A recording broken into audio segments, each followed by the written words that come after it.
মধ্যপ্রাচ্যের চলমান সংঘাত ঘিরে বাংলাদেশের সরকারি বক্তব্যে অসন্তোষ ও কষ্ট প্রকাশ করেছে ইরান। ঢাকায় নিযুক্ত দেশটির রাষ্ট্রদূত জলিল রহিমি জাহানাবাদী বলেছেন, আগ্রাসনের বিরুদ্ধে বাংলাদেশের অবস্থান আরও স্পষ্ট হওয়া উচিত ছিল। ভ্রাতৃপ্রতিম একটি মুসলমান দেশের কাছ থেকে তেহরানের এমনটাই প্রত্যাশা ছিল। বুধবার ঢাকায় ইরান দূতাবাসে আয়োজিত সংবাদ সম্মেলনে তিনি এসব কথা বলেন। রাষ্ট্রদূত বলেছেন, বর্তমান পরিস্থিতিতে ইরান আত্মরক্ষা ও প্রতিরোধমূলক অবস্থানে রয়েছে। কোনো মুসলমান প্রতিবেশী দেশকে লক্ষ্য করে হামলা চালানো হচ্ছে না, বরং যেসব দেশে মার্কিন সামরিক ঘাঁটি রয়েছে সেই সব স্থাপনাকেই লক্ষ্যবস্তু করা হচ্ছে।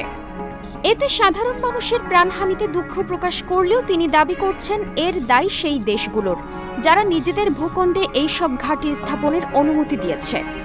তিনি আরও বলেছেন, চলমান সংকটের মধ্যেও কিছু আরব দেশ কিভাবে যুক্তরাষ্ট্রকে সামরিক ঘাঁটি স্থাপনের সুযোগ দিয়েছে বা ইসরায়েলের সঙ্গে সম্পর্ক করেছে তা বড় প্রশ্ন হয়ে দাঁড়িয়েছে। বাংলাদেশের ভূমিকায় হতাশা প্রকাশ করে রাষ্ট্রদূত বলেছেন, জাতিসংঘ এবং ওআইসির সদস্য হিসেবে বাংলাদেশ আগ্রাসনের বিরুদ্ধে আরও দৃঢ় অবস্থান নিতে পারত।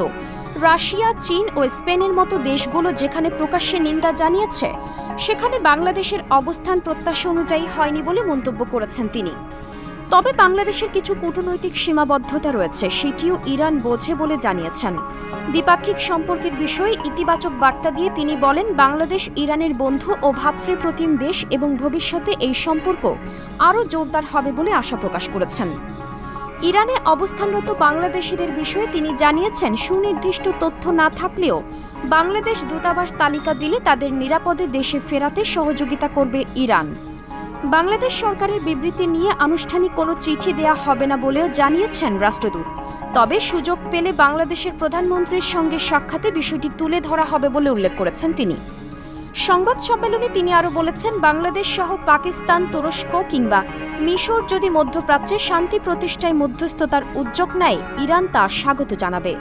একই সঙ্গে আগ্রাসনের বিরুদ্ধে স্পষ্ট অবস্থান না নিলে ভবিষ্যতে এই সংকট আরও বিস্তৃত হওয়ার আশঙ্কার কথাও তুলে ধরেছেন তিনি। ডেস্ক নিউজ, অগ্রযাত্রা প্রতিদিন। অগ্রযাত্রা প্রতিদিন,